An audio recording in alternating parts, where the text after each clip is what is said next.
Yeah, prosperity to me, it's about making meaning, not just money. And here we are today in this world where this horrific virus, the coronavirus, COVID, is hitting the world in many ways. And I think one of the things that will be sort of a blessing in disguise out of such tragedy is that we will look back at our lives and say, okay, what really matters? Is it about the meaning we make? Because it's not about the money. We're in this Instagram world where people are always posting pictures of themselves doing great things and bragging about what they're doing in their lives. And it's often it's often highlighting the success, the prosperity they seem to have. But I think what we're realizing, being shut in and self-isolating as many of us are, is realizing, it's family, it's relationships. It's that we are happy contributing to others' lives and helping to make them better versus really just looking at the financial side. And I think that that's going to be a good thing coming out of this dark time. You're listening to the Money and Meaning podcast, where we chronicle the search for meaning over money. I'm your host, Kanae Porter, National Certified Counselor and the world's #1 financial hypnotherapist. This podcast is the mission-driven CEO's guide to wealth without burnout, guilt, or greed. So let's get into today's show. First, let me introduce our guest. Brian Scudarmore is a serial entrepreneur and a passionate people person, known for pioneering the professional junk hauling industry. Brian's entrepreneurial journey started in 1989 when he was just 19 years old with a $700 pickup truck and a crazy idea for a summer job. Over 30 years later, 1-800-GOT-JUNK is the world's largest junk removal service with over 1,000 trucks serving 200 million people across North America and Australia. A strong believer in inspiring other burgeoning entrepreneurs, Brian recently released his first book, WTF. No, Willing to Fail. How failure can be your key to success. He is also a regular contributor to publications such as Forbes, Wall Street Journal, and Inc. magazine, and has been featured on Oprah and CNBC. Brian's WTF philosophy continues to inspire others to take risks, embrace the power of dreaming big, learn from mistakes, and live life with intention by taking the road less traveled. So please join me in welcoming our guest today, Brian Scudarmore. Hey, Brian. Hey, Kanae, thanks so much for having me, and thanks for the wonderful intro. I see that we do have something in common, not following rules, and how our PR people reached out to you. I didn't do well in school because I really couldn't follow the formal structure, and that's what made me become an entrepreneur. I'm so with you. And we've both been on Oprah and quite a few things. We have a lot in common. And so I'm really interested to hear your idea of prosperity. Yeah, prosperity to me, it's about making meaning, not just money.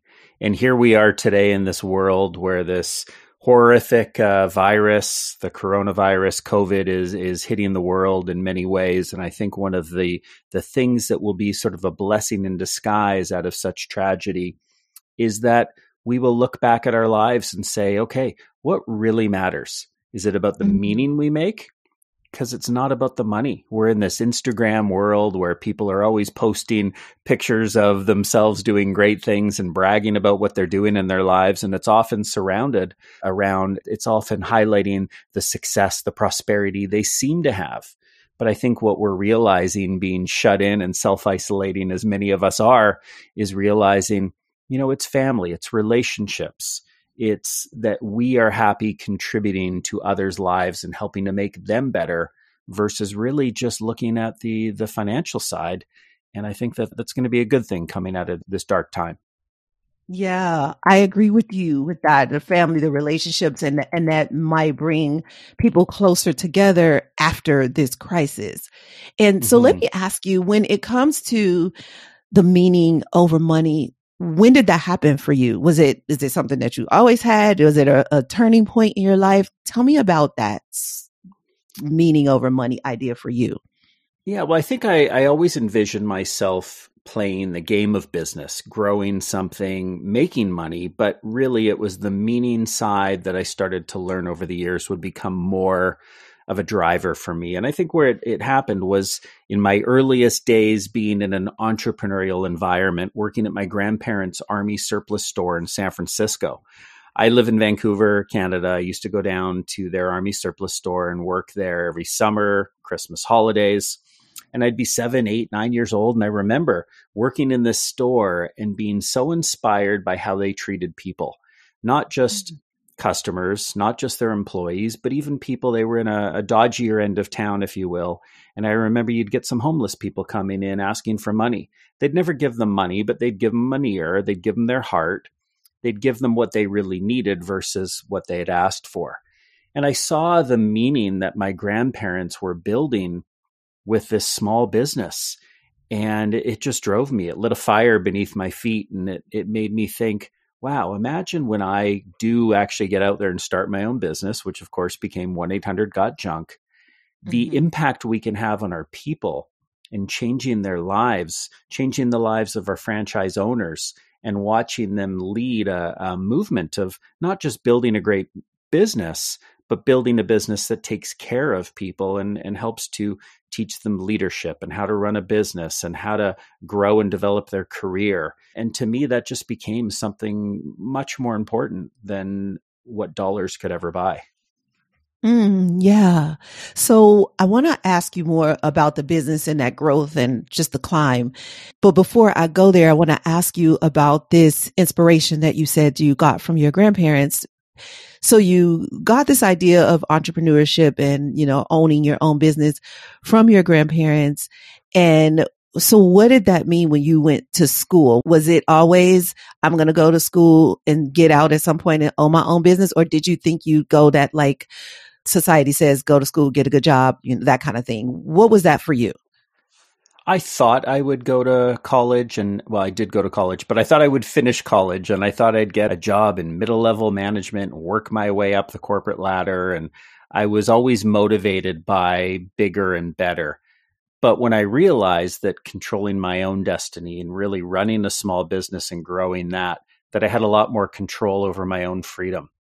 And my own destiny became building out something where I would start an industry, pioneer the junk removal business, which was a very fragmented mom and pop business that never had a brand. I was able to start this 1-800-GOT-JUNK brand and bring in franchise owners and start to build something across North America and eventually the world. We're in Australia, Canada, and the United States. And I think for me, it became a journey of building a business was going to be a lot of fun. Building a business was opportunity. When I sat through school, I always loved to learn, but I don't think that I saw the opportunity in sitting in a classroom. I saw the opportunity to learn by getting out and talking to others. So if we sort of rewind for a minute here back to college, in 1992, I think it was 1993, I dropped out of college. I never finished. I sat down with my father, who's a liver transplant surgeon, who's done more schooling than anyone I've ever met. And I said, right. Dad, I'm going to create this business full time. I'm learning more about business, running a business more than studying in textbooks and from university professors. And so I got out there and made some tough decisions, but I found I would interview entrepreneurs. I would interview other leaders and learn from them. And that became my schooling, if you will, and would ultimately propel me forward as a leader and an entrepreneur. Yes. And what I hear you saying is, and I hope the audience heard this too, is that, you were going to school to learn business, but you were also learning by just getting out there and doing it. And for you, that was more valuable in that word. Society, like I said earlier, society tells us go to school to learn it, but you're saying you got it like just getting your feet wet. Yeah. So let's compare and contrast two professions. You take my father, who's a liver transplant surgeon. Now, God forbid someone needs a liver transplant surgeon. You don't want somebody who's figured it out on the fly, right? You want somebody that's done more schooling. You don't want to watch that on a YouTube video? Exactly. Whereas an entrepreneur, I think school isn't the best method for them. It's getting out there and making mistakes and learning and figuring things out on the fly, because there isn't a one size fits all way to be an entrepreneur.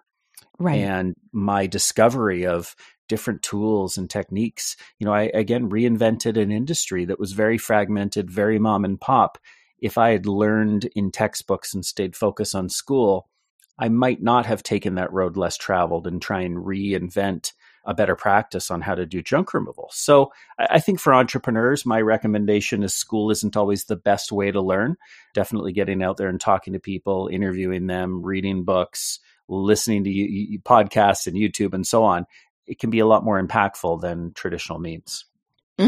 Absolutely. Like you can get that degree if you just want to have that degree, but you're really not going to learn it really until you get out there and do it. And like you said, you even interviewed entrepreneurs, add to what you were already learning, I'm sure, owning your own business. Would you say? Absolutely. The best learning has come from sitting down and talking to people who have been there and done that. So I take 1-800-GOT-JUNK, and 10 years into the business, I look to franchise it. So I go approach people that had been senior leaders in McDonald's and other franchise organizations. And I said, this is what I want to do. What do you think? And these franchise experts, almost a dozen of them, said, Brian, I don't think it's a good idea. I don't think you can do it. And I asked why. Why can't it be done? What would make it work? What's wrong with the model? And they gave me answers. And so I went back and retooled the model and said, okay, if I'm going to build a national brand, we've got to have a call center. We've got to do the booking and dispatch. We've got to have these amazing franchise partners with tight systems and national branding and great PR like Oprah and the Wall Street Journal. And I went and really found the answers based on these experts who said, no, you can't do this. I think most people would have been discouraged and said, well, these experts say I can't do it, so it must not be able to be done. I've always loved the Walt Disney quote, it's kind of fun to do the impossible. I love discovering things that seem impossible and then figuring them out. So it's been a fun journey, and by no means is it over, but I love when you face a wall where it seems like you just can't climb over that wall and get to the other side. And it's sometimes thinking differently. And as we talked about, taking the road less traveled. Yes. And so what I'm hearing you say is, one, you did go out to get advice, right? But two, you didn't let that advice stop you, but you did let it shift you, which is so awesome, because that shift is what most likely propelled you forward into the franchising, because, spoiler alert, you did franchise, right? Right. Yeah, it seems ironic that these franchise experts were telling me not to do this. So I did get out and seek advice and counsel from smart people. But I think what's important is remembering to ask questions. When someone says no, the most powerful question is, why not? What's missing? What would you do? We even talked about PR and my PR people pitching you. What we've always taught our PR team to do back in the days when I was pitching Oprah and others is when you call a media outlet and they say, sorry, this isn't a story. I'll always ask them, what's missing? What would make it a story? What don't you like about it?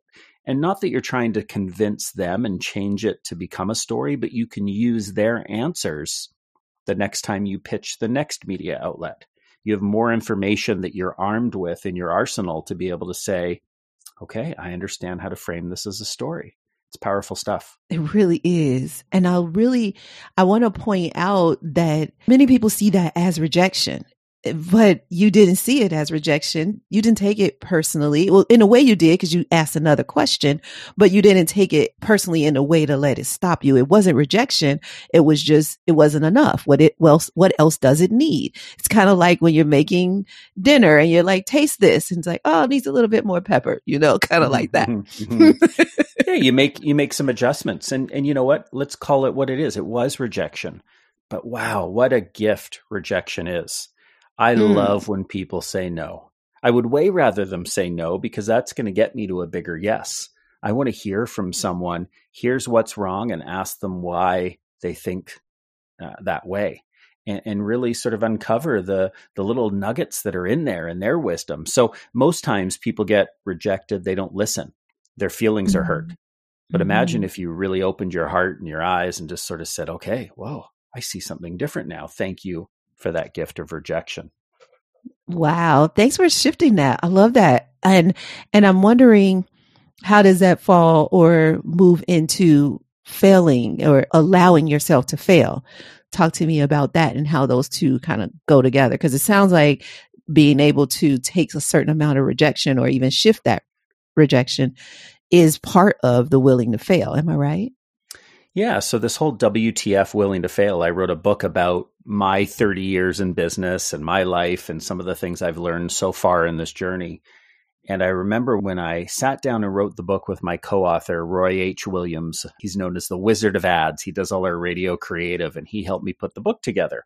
And I remember Roy, who's written a ton of books, said, don't worry about the title. And I said, Roy, I'm a branding guy. I need to start with the title. He said, no, I'm an author. I've done this a million times. Mm-hmm. Wait, the title will jump out at you. Yep. So sure enough, we put the manuscript together. And at the end of it, we said, wow, this is a story of failure after failure after failure.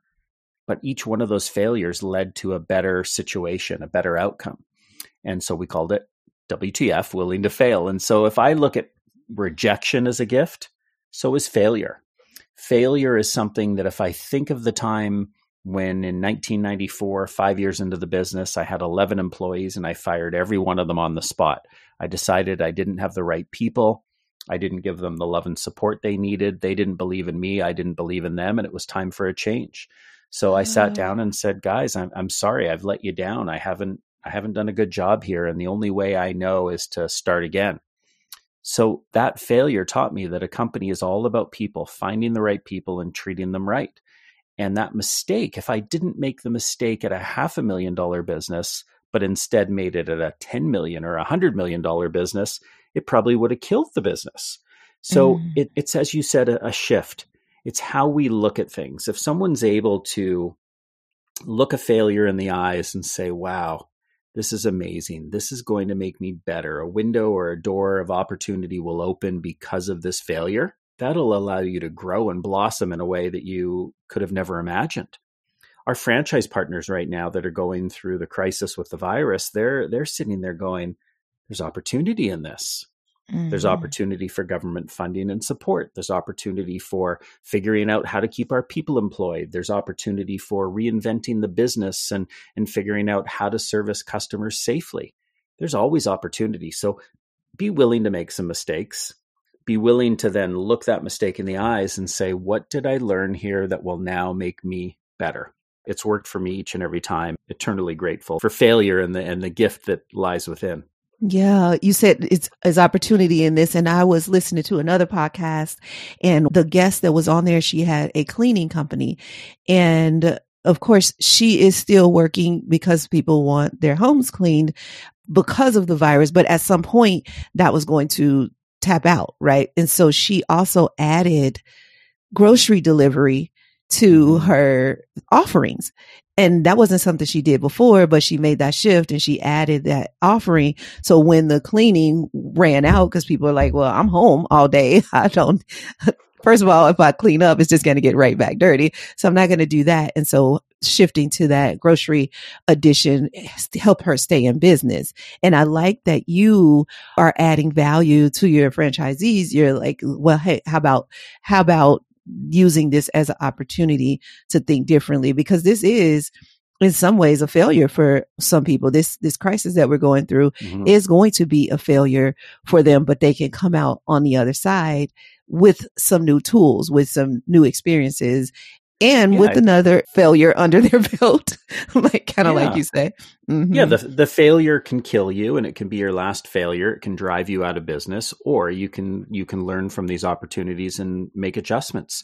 So in the same example along the same vein as the woman who's got the cleaning company, some of our franchise partners in Wow One Day Painting who can't go into people's homes and paint right now. I mean, who wants people in their homes? Of course not. What they've done is also the same thing, the grocery delivery. Many of them are doing it just as a service to keep busy and to just get goodwill out there and help out seniors and help people and do something good in a time where things are tough. So it's the choices we make that keep us going. You know, some people sit there and roll over and play dead in hard times. Others sit there and say, okay, what can I do to grab the bull by its horns? What can I do to learn something, to make a positive difference, and to keep on going? Mm-hmm. And I want to go back to something you said earlier, because for entrepreneurs like me, who I feel like I'm in the beginning of the middle, like I'm not in the beginning of my journey, nowhere near the end. And you 30 years ahead, you're ahead of me. And so listening to you say, you fired your whole team, and I only have a team of 5, and I can't imagine if I had to start over without them. But you did that. You let go of everybody, and then you went back to running the whole company. Tell us about that. Hell, I had 5 trucks. We were $500,000 in revenue, and I had to go back to carrying my big brick cell phone in the truck, and I would haul away junk. I would book and dispatch jobs to myself when customers would call. I'd also do the recruiting and hiring new people while I was out in the trucks. I mean, I was doing everything. It was, 6 a.m. till 9 p.m, and it was making me crazy, but it was a chance to rebuild the business right. So what I was able to do is say, okay, I didn't hire the right people last time. Let me get this right this time. Let me be slower to hire, quick to fire if I make a mistake, but bring in people really carefully where I have these happy, enthusiastic individuals as part of the team, rather than a bunch of people that just didn't believe in where we were going and really saw this just as a job. So I vowed to hire people that I would consider friends. We don't compromise when we hire friends. We're very careful with our time and protective. So it was me getting out there and thinking, okay, I'm going to find people that I enjoy hanging out with in the trucks, that speak well and share great energy with customers. I wanted us to have fun together. And it's amazing because that's turned into a big hiring philosophy where we have about 550 people out of our head office. We've got thousands of employees out in the vehicles across our different franchise brands. And the number one thing we search for, we have a statement: hire happy people. As simple as that. Enthusiastic, fun people that are optimistic. And that's the reason why during today's times, why we will get to the other side of this crisis, because we have these wonderful personalities and people that see the world as glass half full versus glass half empty. And it's going to make a massive difference to our business and our future. Okay. So now this is selfish. I just need to know, how do you know if somebody is a happy person? And I think I know, but I just want to hear it from you, because I am such a happy person that I sometimes bring people up to that level, even though that's not who they are naturally. So when they're around me, they come up to happy, and then go, if left to their own devices, they're not. So I'd like to hear how you kind of judge that, or how do you interview to see if that person is a happy person? Yeah, I think we know. I think that happy people can tell who else is happy. I can't see you. I'm talking through a microphone, and so are you, but I can hear your energy. I can tell that you're smiling, and I'm doing the same. Yeah. I think that a smile is a big portion of it. I think the things people talk about, are they talking about opportunity, or are they whining and complaining? I mean, we've all known people like that, employees, people out in the public. And you watch leaders sometimes, and they're just down and complaining about every single thing in the world. But you get other people that lift you up. Don't you want to work with someone that lifts you up and makes you better? Mm-hmm. I mean, energy is contagious. So I think we know. I think we have to trust our gut and find out, are these people that have a smile and are sharing their heart and are going to make the world a better place? That's what I want to be a part of. Yes. And you're right, because as soon as I looked at your picture, I knew. I was like, oh yes, we're going to get along. He's he's like a good guy, like the guy that I want to hang out with for an hour, And awesome. So you're right. We do know. And I think learning from this conversation, one of the things I can shift is not so much, because I can change the room. I can change the air when I walk in a room. I can change the room if I want to. But instead of doing that, I could feel out that room, even if it's just me and another person, feel them out, and then see if they can get me to move to where they are. And you're right. People are so good at complaining. Complaining is so freaking easy for us. But then you ask somebody, one of the questions we ask a lot is what's going well. It's one of our coaching questions. And if you ask that question, what's going well, sometimes people have a really hard time answering that question. Mm-hmm. They're like, well, I mean, they take so much time, and I'm like, I'll wait. Think of something. Well, a relevant example, I've got a really close friend, longtime buddy. And when the virus started to hit the world and it seemed like the sky was falling, and I'm an optimist, but I was still scared, of course. It was easy to look at the news and go, oh my gosh, one thing after another. And it was scary. Well, a friend of mine started texting me all these different stories and links, and it got to be too much. So I finally said to this friend, I need you to do me a favor. I need you to text me good news. I need you to look for opportunities and things that are happening with COVID right now that feel better, that aren't just inducing panic. And he was very respectful and said, no problem. And he's been sending me good stuff ever since. And so sometimes we have to, I can control my ability to not go to CNN. I can't control people texting me bad stuff, but I can ask them and say, could you please do this differently? And so it's being clear what we want and what we look for in the world and asking others for their help. Yes. And that was so graceful in the way that you made that request, because you didn't allow it to trigger you into reacting to him and maybe upsetting him back as much as you just said, hey, I need you to do me a favor. And with that finesse, the way you finesse that conversation, people can receive that a lot easier and respond accordingly. Like you said, he said, sure. And so he obviously likes to send stories and articles. So he still gets to do what he likes to do, but now he's looking for more positive. And in a way, just like there's this secondary trauma that he was sending you, now he's getting this secondary, positive vibe that he can get from looking at those other stories. Mm-hmm. Yeah, no, it's been good for both of us. It's interesting how you can make, and I'm using your word, a shift. One little conversation, one little text back to this person shifted our future in terms of how we're playing together. And it's been great. So that kind of takes me to a conversation that I would love us to touch on. And that is this lonely at the top thing, because you said you fired your whole staff and started all over. Now, I wrote the book on starting over. I don't know if you know, I wrote a book called The Art of Starting Over, and you seem to have that art down. So I'm wondering, when you talk about you fired your whole staff, you started all over, probably it was lonely then, when we talk about this lonely at the top thing, what is your idea on that? When is it lonely at the top, or how do we get through that?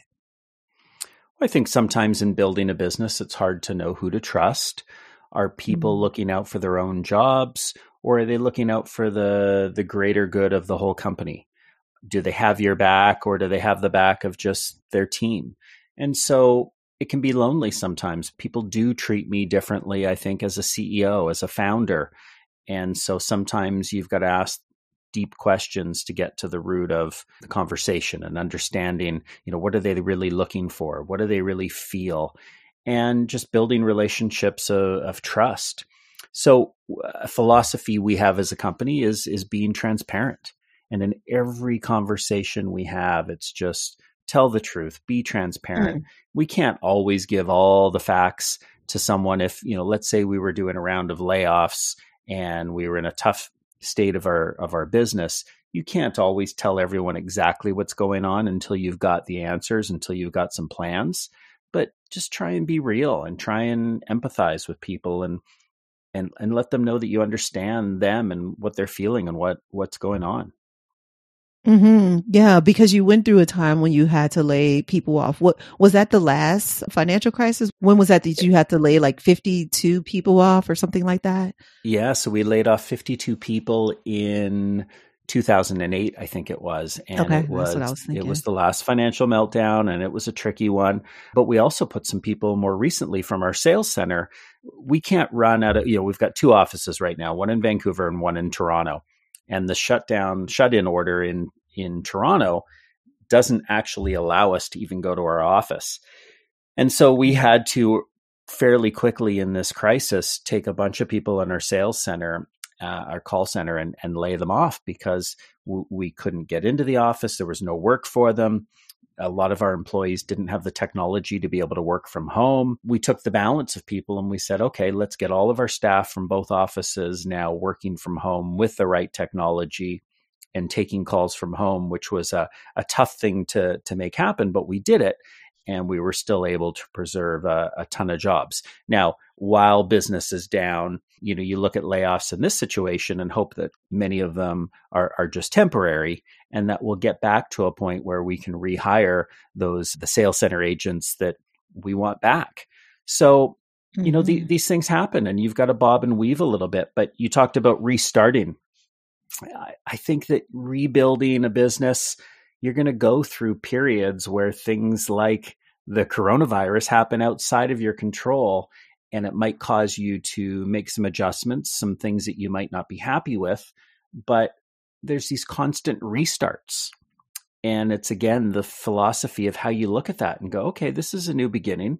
How's it going to change our business? How can it actually improve things? I mean, we see that with the world having gone heavily online during this crisis, we believe that there'll be a lot fewer sales center agents and a lot more focus on our online booking engine. There will be opportunities. There'll be cost savings. There'll be new roles for people in the company. And you got to be willing to change and adapt with what's ahead of you. Mm-hmm. So with that said, it sounds like you've been through quite a few ups and downs. And was there a time through these, being willing to fail that you didn't handle stress well? Because a lot of times as you're talking, it sounds like it was just like roll with the punches, move on, let's do it, got it, next. But was there ever a time when you weren't handling the stress of all of this very well? Oh, yeah. I mean, I'm a human being. I'm an optimistic, happy guy, but there's times where you're just like, oh my gosh, the sky is falling. What is going on? We're all dead. I mean, it's, there can be scary times. What I do whenever something isn't going well or it's seemingly difficult is I will, when I'm ready, take out a sheet of paper and I'll answer the question, what good will come from this seemingly dark situation or challenging time? So let's look at the COVID days, right? Here we are still, most of us shut in at home, working from home. What good will come from this? As I said earlier, I think it's going to change what we value in the world, our friendships, our relationships with family, the importance of our time that we dedicate towards those versus just business, just jobs. And so I often try and go, okay, this is a tough time, but there's going to be good that will come out of it. Good both on the personal side and good on the business side. While our business is not growing today, we're definitely off a little bit in revenue. I know that we're doing things right now and making decisions that will set us up for growth as we get out of this. And as this all sort of blows over, so to speak, we will become a bigger, better, stronger business by the way we handle things, by the type of decisions we make and how we treat our people. So it's trying just to pull out that one little nugget and writing it down on paper. What's the good that can come from this? Yeah. Because if you can think of that, and not always you're able to, but just the fact that you keep that top of mind. And I like that you said, when I'm ready. I caught that because that's a great distinction. You start that process too early and you end up going down deeper into the hole rather than getting yourself out of that hole. Right? Yeah, you've got to emotionally be ready and go, okay, I've got this. I'm not watching all the bad news right now. I'm a little more optimistic. I'm ready to think more positively. And then, something else that's been helpful even through this situation, as an example, I learned this from Oprah. You and I have both been on Oprah, and I'm a huge fan. And something she contributed to my life is every day writing down or thinking about before I go to bed 5 things that I'm grateful for. And so we started a little process where every single night at dinner with the kids, got 3 kids, and we go around the table and the kids start it now. We don't even have anything to do with it. And they say, oh, let's do the gratitude thing. And it's during difficult days. What are we still grateful for? And I've had dinners over the last couple of weeks with the kids and my wife where it goes around and around and around the table and it doesn't stop. And we've already finished dinner and we're still talking about what we're grateful for. So wow. It's I want to come to dinner. Yeah, for so sure. Awesome. Over Zoom, so it's one of those things where people can do that easily. Anyone can do it, but it is finding beauty even on, dark, rainy, cloudy days when the world seems to be falling apart, there's still moments that you can inspire your kids or your friends or your family to say, hey, there's a lot to be grateful for. Yes. So I have one more question for you. I can't believe it's over already. But Sure. before I ask that question, I'd like to know where people can reach out to you. I talked earlier about watching your TED Talk, so I'm definitely going to drop that in the Thank show you. notes. But where can people reach you if they want to kind of see more about what you do? Yeah, everyone seems to like different social mediums. And so whether it's Instagram, LinkedIn, I'm all over the place, and they can certainly reach out. Our parent website, our companies, we're called O2E Brands, which stands for Ordinary to Exceptional. We're taking ordinary businesses like junk removal or house painting or window washing and making them exceptional through amazing people and incredible customer experience. If anyone goes to o2ebrands.com, they'll see links to all of our different companies and all the things we love to do and the good we're doing in the world, building great businesses with awesome entrepreneurially minded people. Awesome. Thank you. I'll put all of that in the show notes, and I am going to have you promise that you will be going on to the next round so we can continue this conversation because we still have so much to talk about. Absolutely. It's been awesome talking with you, and you do bring a really happy, smiley energy to the world. So thank you for the podcast you're doing and the stories you're collecting, Kine. Thank you. You're welcome. So my last question for you is, what is the best advice you've ever received or the advice you wish somebody would have told you? Yeah, best advice I ever received. There was a fellow who was a mentor of mine. He's since passed on, but he owned a company called Shred It, the largest shredding company in the world. And his name was Greg Brophy. And I remember I called him up during a time when I was having a challenge with some of my people decisions in terms of people I had hired and was looking for a strong number two, a second in command. And I remember he just said to me, never, ever, ever, ever compromise on the quality of the people you bring into your organization. And so we don't compromise on friendships. I started to, again, think of the people I bring in as franchise partners, as employees within our corporation. How do we sit there and never compromise? And so we really became a very slow to hire, quick to fire company. We take our time finding the right people, and then we do everything in our power to treat those people right. And that's made all the difference. Nice. Thank you. Thank you for ending with that, because I think in the beginning in your bio, I talked about you being a people person, but I really think that you're a person. And what I mean by that is it's not about the blanket people. You really get into the person, it sounds like.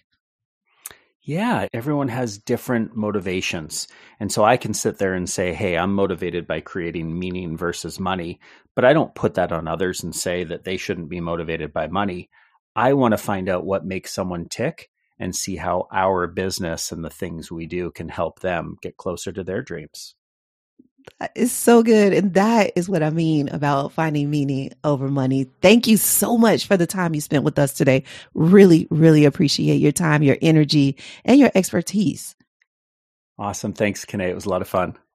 You are welcome. And thank you guys for listening all the way to the end. You are awesome too.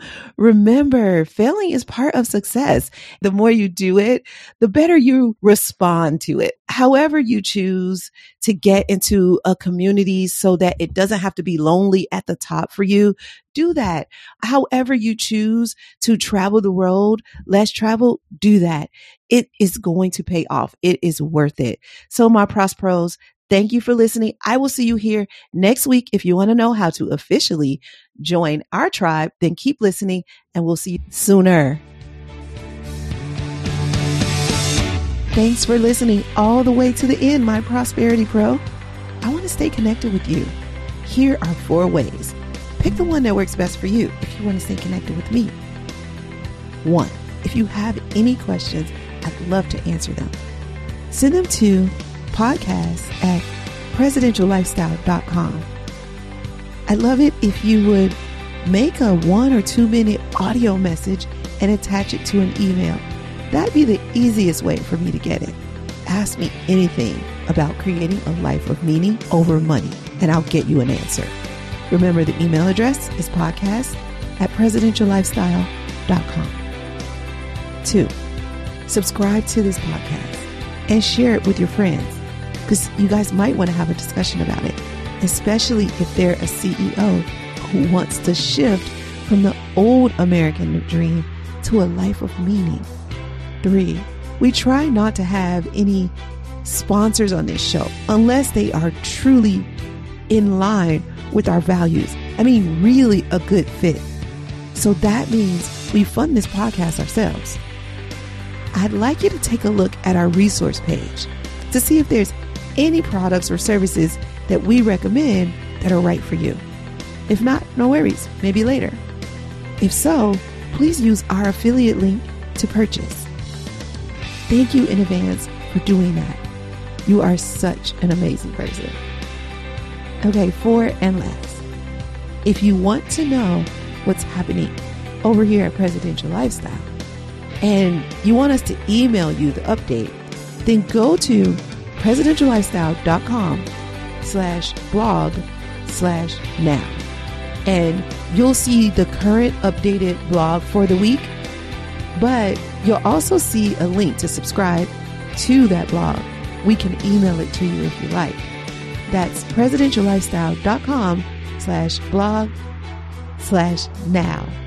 Don't worry, you don't have to remember that link or any links. They're all in the show notes. Oh, and I forgot to say, if you're enjoying this podcast, go ahead and leave us a review and tell us how much you're enjoying it. And now for the legalese. This podcast is not to replace professional counsel. The best advice is from a professional who knows you and your specific situation. The topics discussed in this podcast are general in nature and for informational or entertainment purposes only. We encourage you to meet with a professional that you can discuss your specific situation with. Whether you choose us or someone else, one-on-one counsel is important, whether it's a financial, therapeutic, legal, or other decision. So that's all for now. I'll see you next episode. And remember, you can have wealth in all of its forms. Believe it, and you'll soon see.